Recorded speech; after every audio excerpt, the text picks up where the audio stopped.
Episode 1 virginity test. Hyderabad నగరం అందమైన కళల్ని కలిగించే నగరం. అక్కడే ఒక మామూలు మధ్యతరగతి కుటుంబానికి చెందిన శిరీష డిగ్రీ ఫైనల్ ఇయర్ చదువుతున్న విద్యార్థిని. చదువు బాగానే సాగుతున్నా ఆమె మనసులో ఎప్పుడూ డబ్బు గురించే ఆలోచన. ఎందుకంటే తన తండ్రి ఒక రిటైర్డ్ టీచర్, తల్లేమో ఆరోగ్య సమస్యలతో బాధపడుతుంది. ఇంటి ఆర్థిక పరిస్థితి చాలా దారుణం. ఈ పరిస్థితుల్లో శిరీష భవిష్యత్తు ఎలా ఉంటుంది అన్న భయం ఆమెని కుదిపేస్తుంది. ఒకరోజు నెట్లో బ్రౌజ్ చేస్తూ పెళ్లి కావాల్సిన వ్యక్తులకు మాత్రమే అనే హెడ్లైన్తో ఉన్న ఓ మ్యాట్రిమోనీ సైట్ని చూసింది. అది చూసిన వెంటనే తన మెదడులో రకరకాల ఐడియాలు వచ్చాయి. ఒక ఐడియాని టెస్ట్ చేద్దామని ఆమె ఒక నకిలీ ప్రొఫైల్ని సృష్టించింది. శిరీష ద సాఫ్ట్వేర్ ఇంజనీర్ అని, హైదరాబాద్లో పనిచేస్తున్నట్లు, సొంత అపార్ట్మెంట్ ఉందని చూపించింది.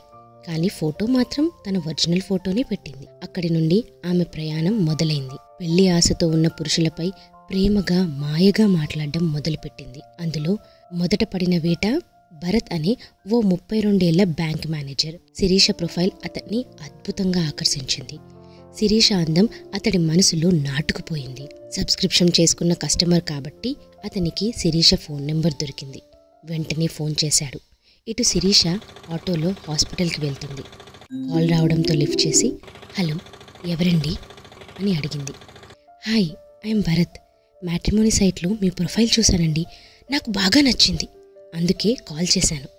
మీరు ఫ్రీగా ఉంటే కాసేపు డిస్కస్ చేద్దామని అని సూటిగా చెప్పాడు.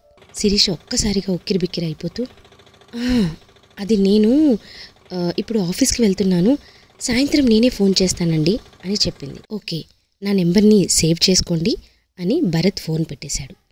శిరీష ఆనందంతో ఒక బక్రా పడ్డాడు అని తనలో తానే నవ్వుకుంది. హాస్పిటల్కి వెళ్ళి అమ్మని కలిసి కాలేజ్కి వెళ్ళి ప్రాక్టికల్స్ ఫినిష్ చేసి ఇంటికి వచ్చి భరత్కి ఫోన్ చేసింది. Hi Shirisha, I was waiting for your call అని ఎక్సైటెడ్గా చెప్పాడు. హాయ్ అండి, sorry for making you wait అని శిరీష అనింది. దానికి భరత్, అయ్యో ఇట్స్ మై ప్లెజర్ అండి, అండ్ మనం మాట్లాడుకుందామా కాసేపు అని అడిగాడు. శిరీష ఎస్ అని చెప్పగా భరత్ తన బయోడేటా మొత్తం చెప్పాడు. శిరీష మొత్తం ఓపిక్గా వినింది. తన మైండ్లో ఏదేదో ప్లాన్స్ తిరుగుతున్నాయి. భరత్ తన స్టోరీని పూర్తి చేసి, ఇదండి నా జీవితం, నాకు మీరు చాలా నచ్చారు, కానీ మీ గురించి కూడా ఒకసారి తెలుసుకోవాలనుంది అని అన్నాడు. వెంటనే శిరీష, అది నా గురించి ఇలా ఫోన్లో కాకుండా ఒకసారి మీట్ అవుదామండి, మీకు ఇంకా క్లియర్గా ఉంటుంది అని చెప్పగా, ఓ దట్స్ గ్రేట్, షూర్, రేపు కలుద్దామా అని చాలా ఎక్సైట్ అయ్యాడు భరత్. అయితే ఓకే, రేపు ఈవినింగ్ 5కి కాఫీ డేలో కలుద్దామండి, మీకు లొకేషన్ షేర్ చేస్తా, బాయ్ అని ఫోన్ పెట్టేసింది. అటు భరత్ ఆనందానికి హద్దులు లేవు. ఆ రాత్రి మొత్తం భరత్ శిరీష ఫోటోని చూస్తూ గడిపేశాడు. మరుసటి రోజు భరత్ స్మార్ట్ గా డ్రెస్ చేసుకుని కాఫీ డేకి వచ్చాడు. శిరీష అప్పటికే అక్కడికి వచ్చి కూర్చునుంది. అందంగా శారీ కట్టుకుని కుందనపు బొమ్మలా ఉంది. శిరీషను చూసి భరత్ కళ్ళు నక్షత్రాల్లా మెరిసిపోతున్నాయి. భరత్ హాయ్ చెప్పి శిరీష ఎదురుగా కూర్చున్నాడు. శిరీష మామూలుగానే ఉంది గాని భరత్ మాత్రం కొంచెం ఎక్కువగా సిగ్గుపడుతున్నాడు.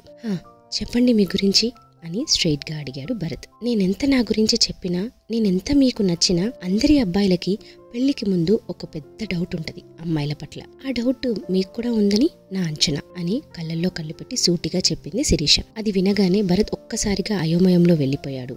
అంటే అది డౌట్లు అనేవి ఉంటాయండి, కానీ ఎలా చెప్పాలో అర్థం కావడం లేదు నాకు అని నిట్టూర్చాడు. నేను చెప్తా వినండి. మనం ఇలాంటి విషయాల్లోనే కొంచెం సూటిగా ఉండాలి.